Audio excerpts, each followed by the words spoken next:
இந்தோனேஷியால ஒரு பெண்ணுக்கு பிரசவம் ஆகும்போது அந்த பெண் இறந்திருக்காங்க.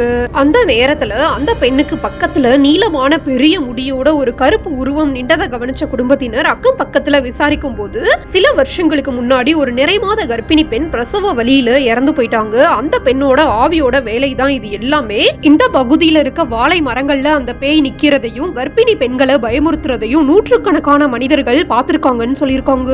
இந்த விஷயம் நடந்த சில நாட்களுக்கு அப்புறம் அந்த பெண்ணோட தம்பி அக்கம் பக்கத்துல இருக்க மனிதர்கள் சொல்ற விஷயங்கள்லாம் நிஜம் தானான்னு உறுதி செஞ்சுக்கிறதுக்காக ஒரு நாள் நள்ளிரவு அந்த பேயோட நடமாட்டம் இருக்க பகுதிக்கு போயிருந்திருக்காங்க.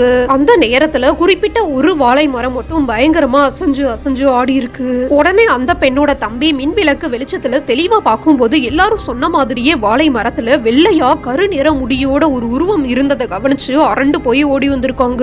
அந்த பகுதியில வாழ்ந்த மக்கள் கையில எப்பயுமே இரும்பு வச்சிருந்தா அந்த பேய் வராதுன்னு கர்ப்பமா இருக்க பெண்களை அந்த பேய்கிட்ட இருந்து ரொம்ப கஷ்டப்பட்டு காப்பாத்தினதாகவும் இப்பயும் சில நேரங்கள்ல அந்த பேய் எங்கேயும் போகாம அங்கேயே சுத்திட்டு இருக்கிறதாகவும் சொல்றாங்க.